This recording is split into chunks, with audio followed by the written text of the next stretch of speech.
आरो बेबायदिनो खायसे बिजाबफोरा मानसि हारिखौ थांना थानायाव साबसिन हामसिनै रायजो जानायाव अरायबो हेफाजाब होदों दा बेबायदिनो बिजाब खोब मोजां मोनाबा जोङो जुनाद बायदि जालांगोन गियान गैयै जालांगोन बेनिखायनो बिजाब फरायै मानसिफोरा जौगानो बिराद गोब्राब जायो जाय मानसिया बिजाब फरायो बिनि साननाय हनाय बिराद गोथौ जायो बिराद गोजानालागै साननो हानाय जायो आरो बेबायदि मोजां मोजां बिजाबखौ फरायबा जोङो माबादिखौ जानांगो माबादिखौ लोंनांगो माबादि जोंनि गथ' गथायखौ सामलायनांगो माबादि जोंनि फिसायखौ हौवाखौ सिबिनांगो आरो हौवाफोराबो माबादि गावनि बिसिखौ अननांगो आइ लाइफिउ खालामनांगो बेफोरखौ रोंजोबो बेनिखायनो मुलुगाव नुदों जाय हारिनि मानसिया बिजाब फरायो बे हारिनि मानसिया सोरगिदिं जौगानाय बेनिखायनो मोनसे टाइमाव बुंदोंना भारतबर्षआव ओइ बामोन मानसिफोरा बिराद बिजाब फरायोमोन बेनिखायनो दा भारत हादरनि बयनिख्रुइ जौगानाय हारिनि मानसिया जाबाय बामोनफोर बिसोरो मामोन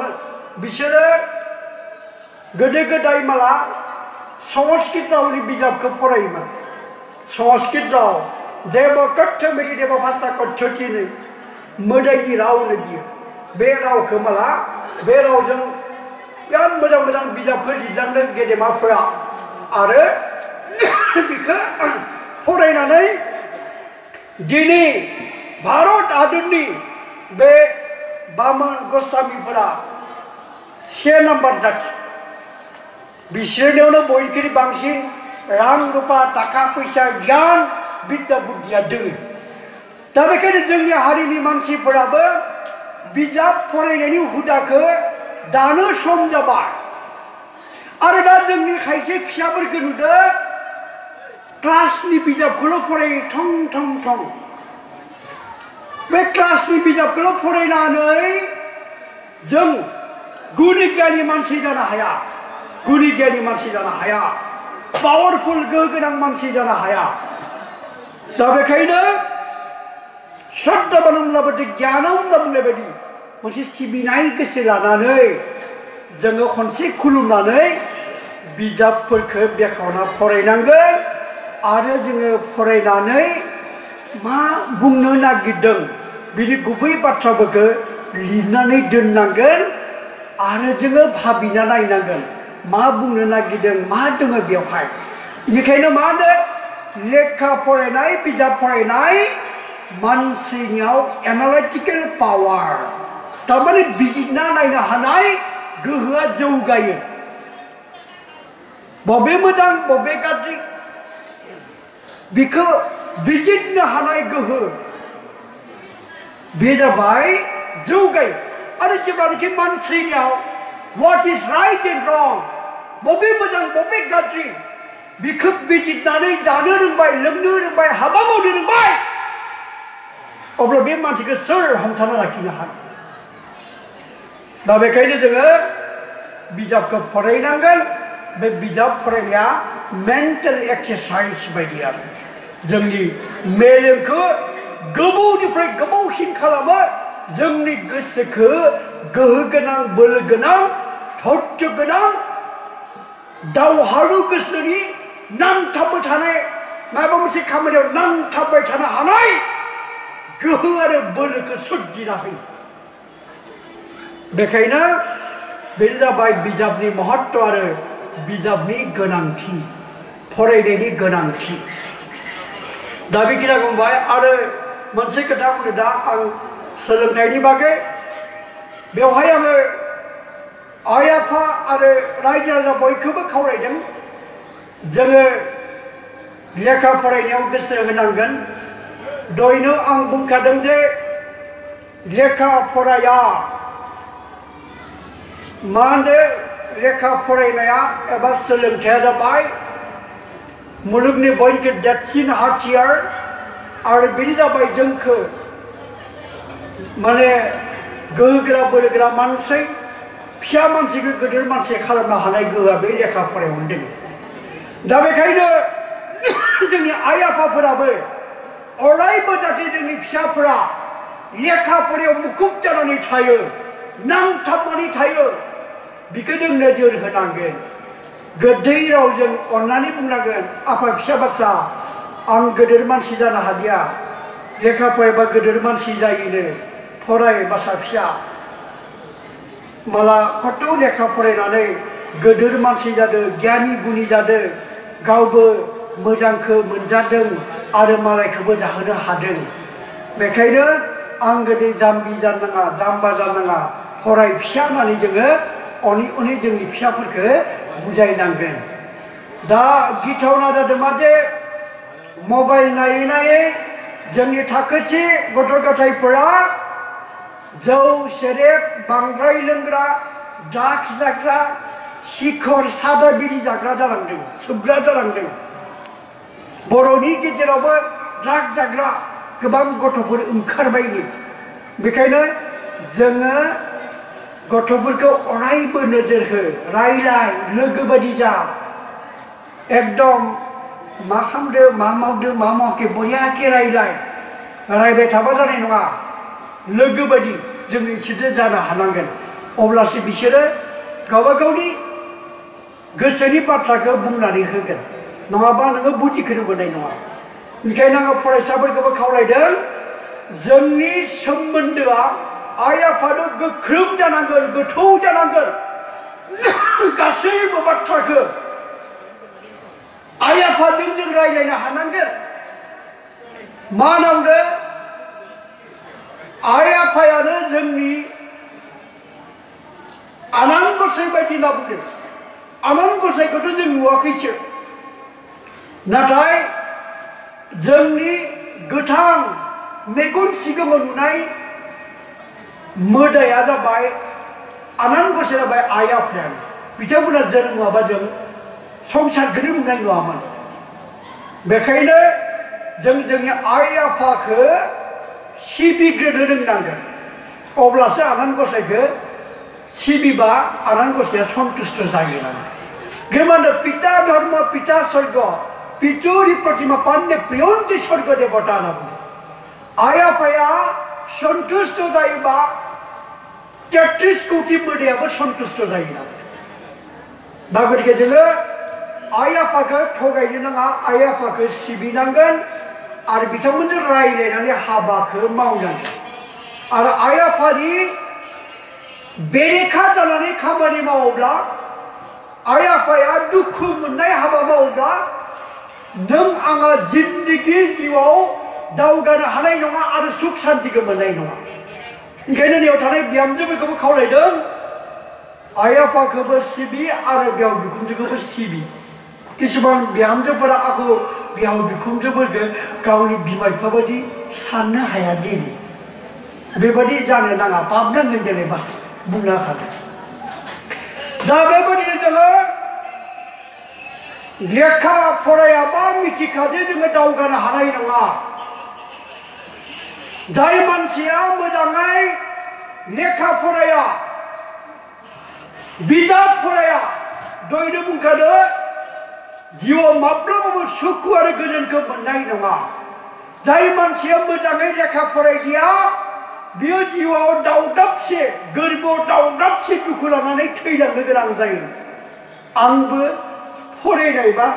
गोदोर मानसि जानो हागौमोन खोमालै आंबो मोजाङै फरायनायबा अफिसार जानो हागौमोन खोमालै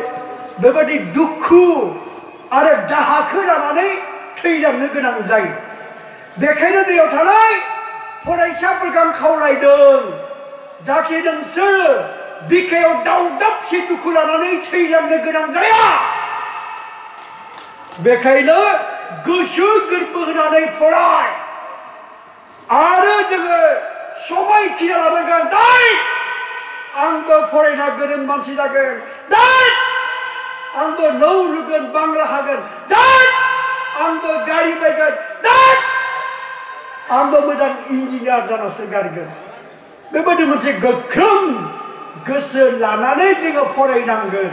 ओरैनो फरायगोन फराया दसे फरायफ्लायना आयै आहामा जाबाय नामालै बेबायदि धान्दादो जानाय नङा बेखायनो मोनसे बाथ्रा लिउ टलस्टयनि मोनसे सल' दङ सानसेखालि बेवहाय बिथाङा लिरदों सासे राजाया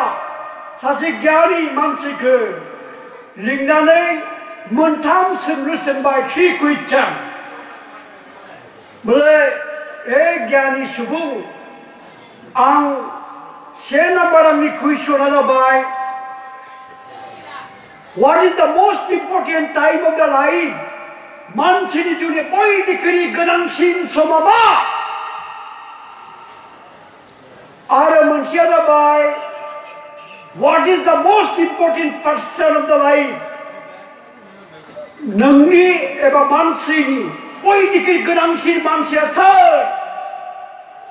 And what is the most important work of the life? आरो जिउनि बबे मोनसे खामानिया बयनिख्रुइ गोनांसिन खामानि अब्ला बे गेदेमाया बुंदोंमोन मानसिनि जिउनि बयनिख्रुइ गोनांसिन समा जाबाय प्रेजेन्ट टाइम आथिखाल सम तारमाने आथिखाल सम माने मा प्रेजेन्ट टाइम नाव आं दा जाय समखौ मोनदों दिनैनि जा समखौ मोनदों दिनैनि समखौ बिराद मोजाङै बाहायनांगोन गाबोन मा जायो मिथिया समफोर मा जायो मिथिया गतिके दिनैनि समानो आंनि थाखाय बयनिख्रुइबो गोनां सम प्रेजेन्ट टाइम आथिखाल समखौ बेखायनो जोङो बिराद मोजाङै बाहायनांगोन 24 घन्टा बयनोबो 24 घन्टा होदो सानसेयाव दिनै 24 घन्टा होदो मा मावदों मा मावाखै मा सानदों मा सानाखै बे नोंनि बाथ्रा मोजां साननाबो समखौ गारनो हायो गाज्रि साननाबो समखौ नायो ओंखायनो जाय मानसिया आथिखाल समखौ मोजाङै बाहायदों बिनि इयुनाबो मोजां जायो whatever present time you are getting if you utilize this properly then your future will be good now आरो बयनिख्रुइ गोनांसिन मानसिया सोर नांगौमा नों जाय मानसिजों दायो दङ नोंनि लोगोआव दायो जुदि हौवाया दङबा बिनो नोंनि बयनिख्रुइ गोनांसिन मानसि बिजों मोजाङै रायलाय मोजां आसार खान्थि दिन्थि सोर दङ नोंनि लोगोआव दायो बिनो जाबाय बयनिख्रुइ गोनां मानसि आरो बिजों मोजाङै जोङो लोब्बा लाखिनांगोन सोमोन्दो लाखिनांगोन आरो आसार आखुखौ मोजाङै दिन्थिनांगोन आरो बयनिख्रुइ गोनांसिन समा जाबाय मा होनो खामानिया जाबाय नों दायो मा मावगासिनो दङ what is doing now नोङो दायो माखौ मावगासिनो दङ सोरबा जुदि फरायगासिनो दङबा सोरबा जुदि फरायसाबा नोङो जुदि फरायगासिनो दंबा फरायनायानो जाबाय नोंनि थाखाय दायो फरायगासिनो दंबा बिनो जाबाय नोंनि जिउनि बयनिख्रुइ देरसिन खामानि बेखायनो जाय हाबाखौ नोङो दायो मावगासिनो दङ बेखौ साबसिन हामसिन मोजांसिनै मावनो नाजा जाय मानसिजों नोङो दायो दङ बिदि बिराद मोजाङै रायज्लायनो नाजा हेफाजाब होनो नाजा आरो नों दायो जाय समखौ मोनदों बेखौ बिराद मोजाङै बाहाय अब्लानो जोङो जौगानो हागोन आरो जाय हाबाखौ नोङो दायो मावगासिनो दङ it will save your future बिनो जोंनि इयुन जिउखौ दायो दा बेबायदिनो बिजाबफोराव मोजां बाथ्रा थायो आरो बेबायदि जोङो बाहेरा बिजाब फरायनाबो बिराद मोजां सोलोंथाइखौ जोङो मोननो हायो आरो बे गियानफोरखौ सोलोंथाइफोरखौ जोङो खोनासंनानैबो मोननो हायो मालायखौ नुनानैबो गियानखौ मोननो हायो फरायनानैबो जों गियानखौ मोननो हायो आरो बुद्ध धर्म मा होनो बुद्धं शरणं गच्छामि धर्मं शरणं गच्छामि संगम सलानन गसामी तामाने बिथांमोननि बादिब्ला गियानखौ मोननो हानाय मोनथाम लामाया जाबाय मा संगम सलानन गसामी माने मा मोजां मानसिफोरजों लोगो जा मोजां लोगोनिफ्रायबो बिराद मोजां गियानफोरखौ बिद्या एबा सोलोंथाइफोरखौ मोननो हायो धर्मं सलानन गसामी धोरोमारि आसार खान्थिखौ मानि धोरोमारि बिजाबफोरखौ फराय धोरोमारि बाथ्राफोरखौ सावराय बिनिफ्रायबो बिराद मोजां गियानखौ मोननो हायो आरो बुद्धं सलानन गसामी माने मा जोङो बुद्धनि बाथ्राखौ खोनासं एबा फोरोंगिरि एबा गियानि गुनि मानसिफोरनि गियानफोरखौ खोनासंनानै आजावनानै ला आरो लानानै बेखौ खामानियाव बाहाय अब्लानो जोङो मा जानो हायो जौगानाय गियानखौ लाबाय खामानियाव बाहायाबा खिन्थु बिखौ मा नांगौ जोङो जेबो जाया आरो जौगानाय बेखायनो गियानखौ लानानै खामानियाव बाहायनायखौनो विजडम होनना बुङो आरो बेखौनो देरसिन सोलो ट्रु विजडम होनना बुङो देरसिन सोलो आरो बुद्धि होनना बुङो बेनिखायनो बुद्धि गोनां सोलो गोनां हारिनि मानसिफोरा गियानफोरखौ लानानै लोगो लोगो खामानियाव बाहायो दा जोंनि मानसिफोरा बहुदा गियाना दङ हाबाखौनो मावा फरायबा गिदिर मानसि जायो मिथिगौ जोंनि गथ' गथायफोरा गोसो गोरबो होना फरायनो नागिरो बेनिखायनो माला बेलेग जाथिनि मानसिफोरा दामान फरायनानै मा खालामदो गिदिर गिदिर साख्रिफोरखौ माला सेनानै लादों साख्रिखौ सेनासो लानानै फरायनानै नोंनो ओरैनो होआ दा बेबायदि मोजां मोजां बेसादफोरखौ तारमाने बिद्या बुद्धि गियाननि गेजेरजों जों बेखौ लानो हानांगौ सेना लानो हानांगोन नोङो बुद्धि गैया सोलो गैया नोंखौ मालाया थगायगासिनो नोंखौ जाबाय था ओंखायनो सोलो गोनां बुद्धि गोनां मानसिया गोदो गोदायनिफ्राय बुद्धि गैयै मानसिफोरखौ थगायनानै सोलो खालामनानै जागासिनो दङ जाबाय थादोंमोन आरो जाबाय थादोंमोन आरो जोबनायाव दा आङो गोसोनि बागै बाय बुंना फोजोबनो नागिरदों धर्मनि बागैथ' आइ आफामोनखौ दयबो बाय बुंखालांबाय धर्मखौ जोंनो नांगोन धोरोम मा होनदों धोरोमा जोंनि गोसोखौ गोथार खालामो मोदोमखौ गोथार खालामो साननाय हनायफोरखौ मोजां खालामो पाप गैया खालामो माने पवित्र हृदय जा भगवान सहाय खालामो जाय मानसिनि गोसोआ गोथार निष्ठा बेखौ आनन्द गसाइया हेफाजाब होयो जोंनि न'खरफोराव धोरोमारि थासारिया थानांगोन न'खराव मोनाबिलि टाइमाव आलारि बाथि सावनांगोन गसाइखौ सिबिनांगोन आरो फिसा फिसौनि गेजेराव जोङो बुंना होनांगोन गसाइ होननाय देरसिन लावसिन नुवाथारि अबंलावरि दङ जोङो गाज्रि मावबा गसाइया जोंखौ दुखु आरो आफोदाव खोख्लैयो बेखायनो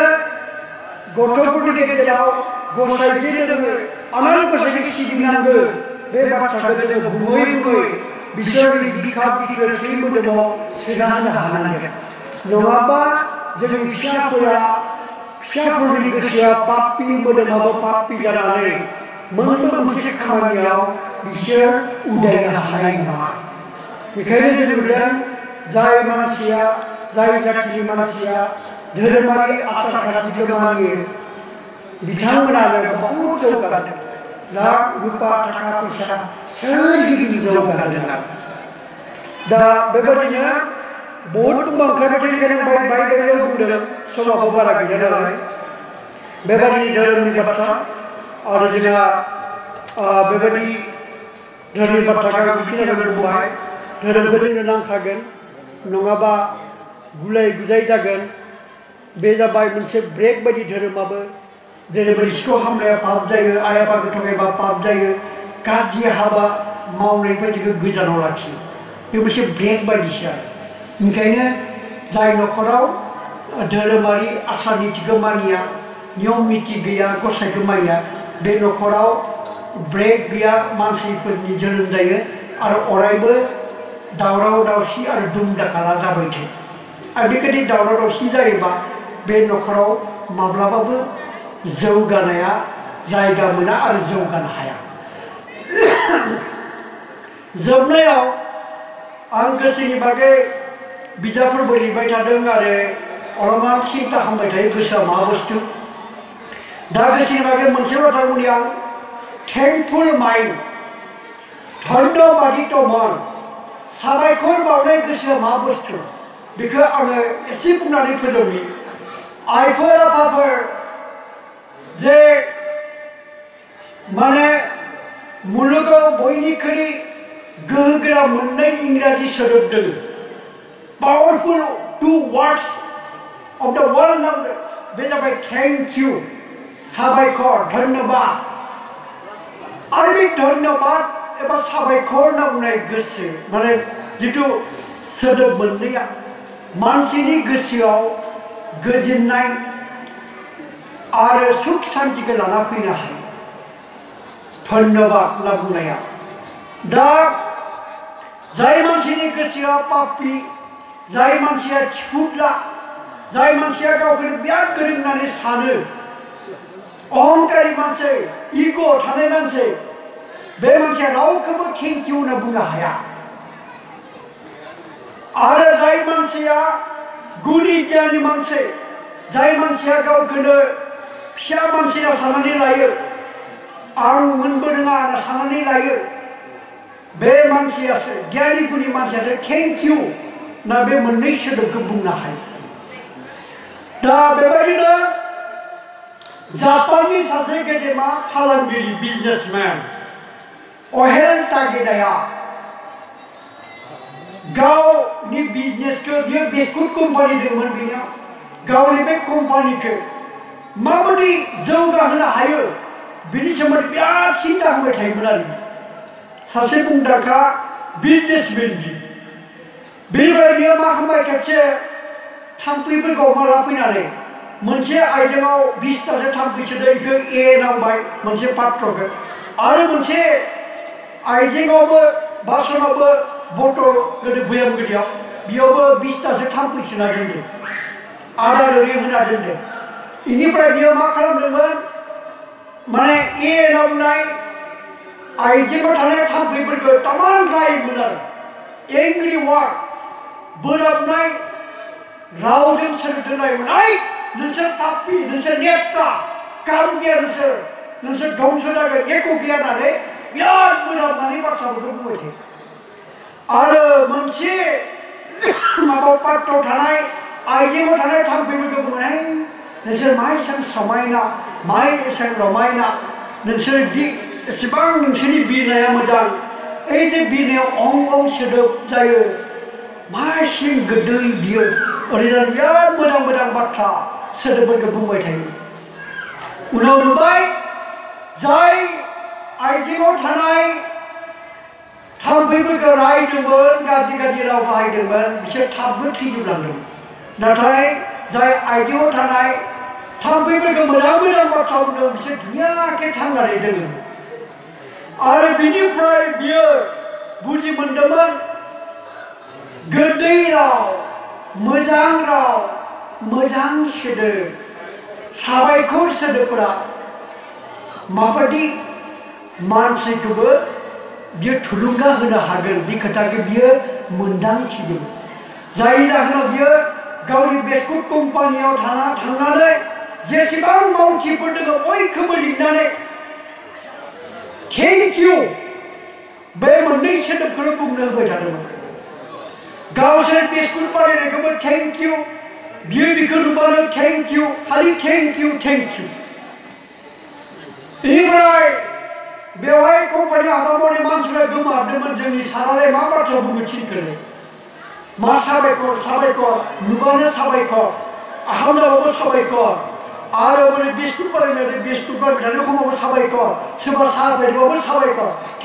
थेंक इउ दा नुबाय बिथांनि अर्डारखौ बिसोर मानिनानै बे थेंक इउ सोदोबखौ तामान बाहायबाय कम्पानिनि मानसिफ्रा आरो नुमारबाय बे सोदोब मोननैखौ बाहायनाय लोगो लोगोनो बिसोरनि गोसोफोरा बिराद मोजां जाबाय बिराद बिसोरो हाबा मावनो लुबैग्रा जाबाय आरो बिसोरनि बानायनाय बिस्कुटफोरा तामान गोथाव जाबाय आरो बिसोरो जापाननि बयनिख्रुइ गोथावसिन बिस्कुट मोनसे बानायदोंमोन बे कम्पानि दिहुननाय तारमाने बयनिख्रुइ मोजांसिन बिस्कुट जाबाय बिस्कुटनि मुङा जाबाय टमेग' बर' होननानै बिराद गोथाव टमेग' बर' दा बेबादिनो मा खालामदों मानसिनाव साबायखर बावनाय मोनसे गोसो धन्यबादनि थाखाय दा मन थागिबलायनो उथिनाय नोंनि मेगन गेवनाय लोगो आनान गसाइखौ साबायखर बावनांगौ हे आफा बोराइ बाथौ हे आफा शिब नोंजे आंखौ दिनै माने थैयामासिनो माने गोथाङै लाखिदों बिनि थाखाय रोजा रोजा साबायखर आं जे दा हां लाना हागासिनो दङ आं जे दा जानो हागासिनो दङ आं जे दा थाबायनो हागासिनो दङ बिनि थाखाय गसाइखौ रोजा रोजा साबायखर बावनांगोन जाय मानसिया जोंखौ हेफाजाब होदोंमोन आरो हेफाजाब होगासिनो दङ आरो हेफाजाब होबाय थागोनबो बे मानसिखौ गोसो गोरबोजों नों साबायखर बावनांगोन जे बे साबायखर बेबायदि बावनाय गोसो थायोब्ला আমার মন প্রাণ মানবে খুকের আনন্দে পরিপূর্ণ হব যদি গোসो मोदोमा মানে হাবলানো প্রাসক্তির পরিপূর্ণ হব मोनसे শান্তিजों आरो रंजानायजों आबुं जायो बेवहायनो मा खालामदों सासे मानसिनि बाथ्रा उरुगे हादोरनि सासे गेदेमा फुटबल प्लेयार दारिउ सिल्वा बे दारिउ सिल्वाया 1994 मायथाइयाव अलिम्पिक गेमाव बाहागो लादोंमोन आरो फुटबल गेलेनायाव आरो बियो उरुगे हादोरनि बयनिख्रुइ देरसिन माने मानो फुटबल प्लेयारमोन बेनिफ्राय दुखुनि बाथ्रा 2006 मायथाइयाव जाब्रबथाय एक्सिडेन्ट जानानै बिनि आग्रा आथिङा थबस्र' जलांदोंमोन बायलांदोंमोन आरो बे समाव सांबादिकफोरा फैदोंमोन फैनानै बिखौ बुंदोंमोन सार नोंथाङाथ' फुटबल प्लेयार आथिङानो गैला आग्रा आथिङानो गैला नों दा माबायदि मोनदोंलै सासे सांबादिकआव नै पार्लामा कुइसन सोंदोंलै बे दुखुनि समावलाय अब्ला दारिउ सिल्वाया मिनि मिनि बुंदोंमोन आङो बिराद खुसि मानोना आं आनान गसाइनो रोजा रोजा साबायखर बावदों मानि थाखाय बावदों जे आंहा आथिं थोंसे गैयाब्लाबो थोंसेया दोङो आखाइ फारनैया दोङो आरो बाखि मोदोमनि गासैबो अंगफोरा मोजाङै दङ गतिके आं गसाइनो रोजा रोजा साबायखर बावदों आरोबाव आं दायो आथिं गैया फुटबल गेलेया नाथाय आङो आखाइ मोननै आंहा बिराद बोलोग्रा आं नाव जावनाय खेलाखौ गेलेगोन दैयाव नाव जावनाय आरो फैगौ 2012 मायथाइयाव आं अलिम्पिकआव बाहागो लागोन आरो थारैनो बियो अलिम्पिकआव नाव जावनाय बादायलायनायाव बाहागो लादोंमोन बे नाव जावनाय बादायलायनायाव बियो देरहासार जानो हायाखैब्लाबो दुलाराय मुलुगनि मानसिया बिनि गोसोखौ मोनसे थेंकफुल माइन्डखौ नुनानै बिनि गोख्रों गोसोखौ नुनानै बिनि साबायखर बावनाय गोसोखौ नुनानै माने गोमोहाबदोंमोन आरो अरायबो माने जोंनि बेबायदि जानांगौ बेबायदि थुलुंगाखांनायखौ मोनदों बेखायनो जोङो जिउआव माबा जेंना जाबा प्रब्लेम जाबा बिखौ आनान गसाइखौ रायना लाब गैया सोरखौबा रायना लाब गैया जोङो माने जाय बेसादखौ जों दा मोनगासिनो दङ नों सानालासिनो जाय गसाइनो होगासिनो दङ बेफोरनि थाखाय गसाइखौ साबायखर बावनानै आरो जिखिनि नोंनियाव दोङो दा थाखा फैसा रां रुपा गथ' गथाय हौवा हिनजाव बिनि थाखाय गसाइखौ जों अरायबो साबायखर बावनानै थांना थानांगौ आरोबाव मोनसे बाथ्रा आब्दुल कालाम बिथाङा जेब्लाखि उन्दै गथ'मोन सानसेखालि बिराद दुखिया सानसेखालि बिफाजों रुटि जाबाय थादोंमोन रुटि जाबाय थाबा नुबाय जे बिफानो बिमाया 3 प्लेट 4 रुटिखौ होदों आरो बिफाया बेखौनो बिराद मिनि मिनि जाबाय आरो फुर्तियाव अब्ला फिसालाया बुंबाय आफा नोंलाय आइखौ मानो बाहायबो बोराखाङाखैलै नों 3 प्लेट रुटिखौनो जाबाय आरो अब्ला बिफाया मिनि मिनि बुंदोंमोन नों मा बुंदों बासा फिसा नोंसा आइया जे किमान खस्थ' खालामनानै रुटिखौ सावना होदों बियो सावदोनानिखौ खांख्रि होआ बिना बासा फिसा गतिके इमान खस्थ' माने संनानै होदो ओमफ्रायखौ नों धन्यबादसो होनांगौ साबायखरसो होनांगौ बेखौ रायनानै लाब गैया बेबायदिनो आब्दुल कालामनि गोसोआव उन्दै समावनो बिनि बिफाया एटा धन्यबादितमन मोनसे साबायखर बावनाय गोसोखौ माने गायसनदोंमोन जोनोम होदोंमोन आरो बेबायदि बिथां सारा मोनसे साबायखर बावनाय गोसोखौ लानानै साबायखर बावनाय गोसोखौ लानानै गोसो गोरबो होनानै खामानि मावनानै मुलुग मुंदांखा साइन्टिस्ट हिसाबै गावखौ गायसननो हादों दा जेब्ला माने बेबायदिनो जोङो धोरोम आसार खान्थिखौ जोङो मानिनांगोन सोलिनांगोन फुजा खालामनांगोन आरो खालि जोङो माने फुजा पार्बन खालामबानो जाया जोङो फुजा पार्बन खालामगोन सिबिगोन नाथाय जोंनि गोसोआ पापि जायोबा गाज्रि जायोबा हौवाखौ सिबिनो रोङाबा उन्दैखौ अननो रोङाबा बिसिखौ अननो रोङाबा जोङो ओरैनो आफा बोराइ बाथौखौ खुलुमनानै शिब बोराइखौ खुलुमनानै जेबो जानाय नङा ओंखायनो जोङो मा होनो जे नोङो बोले शिब आफाखौ खुलुमो बोराइ बाथौखौ खुलुमो हौवानियाव दुम दाम नांलायबाय थायो एको काम गैया बिदि एको काम जाया मोनबो जौगानाय जाया माने धर्मआ जाबाय हदाय मा खालामो मानसिखौ इखौ मा नांगौ फुजा गैयै गोसो निमाहानि गोसो अननाय गोसो सिबिनाय गोसो बेफोरसो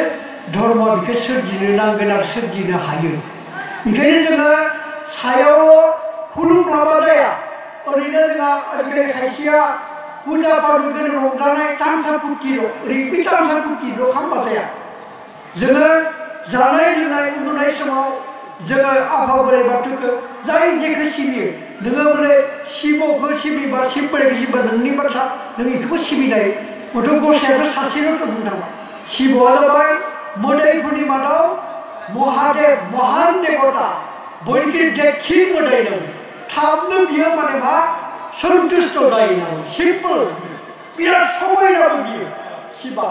आरो महायोगी जग खालामग्रा हादक मानसि बियो दा गतिके बियो अनसुला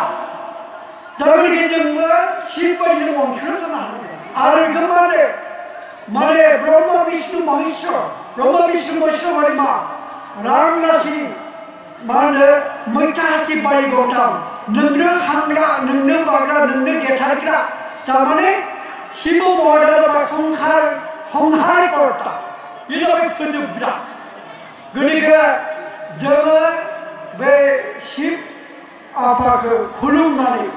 जोंनि गोसो गोरबोआव गाज्रि साननायफोरखौ गाज्रि आखुफोरखौ ज्राब गारनो हायो किसुमाना जोङो मा खालामो शिब फुजा खालामनांगोन शिब फुजा खालामबा भांखौ जाखानांगोन एकदम भांफोरखौ सोबनानै एकदम पागलानै मोसायो अदां बादां खालामो बे नङा दे बाथ्राया बुजिबायना गतिके बेखायनो जोङो माने भक्ति माबा सिबिनाया गोरबोनिफ्राय फैनांगोन ओरैनो बायजोआरि सायावल' सिबिखाबा जानाय नङा जोङो सायावल' आफा बोराइ बाथौ सायावल' ओम शिवाय नमः होननानै पापि बाथ्रा माखासे सानबाय थाबा जानाय नङा पापि हाबाखौ मावबाय थाबा जानाय नङा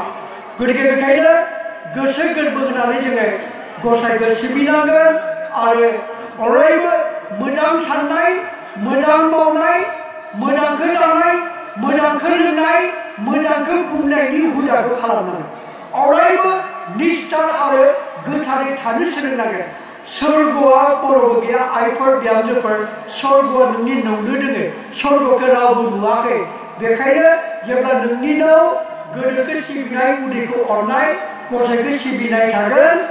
आरो ज' रायज्लायनाय थागोन खौसेथि थागोन बे नोंनि न'खरानो जाबाय सोरगोफुरि आरो बेखायनो किसुमान न'खराव थांबा बिराद मोजां मोननानै लायो बिराद गोजोन मोननानै लायो आरो किसुमान मानसि न'आव थांबाथाय दसेबो थानो गाहाम मोना लाया बेखौ बुङो मा भाइब्रेसन होनना बुङो बे न'खरनि मानसिनि गोसोआ जुदि पापिबा बे न'खराव थांनानै मानसिया बायबो गोजोननाय मोना मालाया थांनायबो गोजोननाय मोना न'नि मानसियाबो थानो मोजां मोना हौवायाबो मोजां मोना हिनजावाबो मोजां मोना बेखायनो बुङो मा जाय मानसिनि न'खरनि थासारिया परिबेखा मोनसे धार्मिक परिबेख जागोन धर्मीय परिबेख एटा थागिब बे न'खरासो स्वर्गपुरी बायदि बे नखरावसो गोजोना थागोन आरो बे नखरावसो जौगानायबो थागोन आरो बारा बाथ्रा गैया बेखिनिखौ बुंबाय जोंहा 2 नं केकवाटी गामिनि गामि आफादा दिनै बे गोथार बुब्लियाव आंखौ लिंना लाना फैनानै फंनैसो बुंनो थाखाय जा खाबु होबाय बिनि थाखाय नोंथांमोननिसिम रोजा साबायखर बावनानै आंनि बुंनायखौ फोजोबबाय खुलुमबाय दे।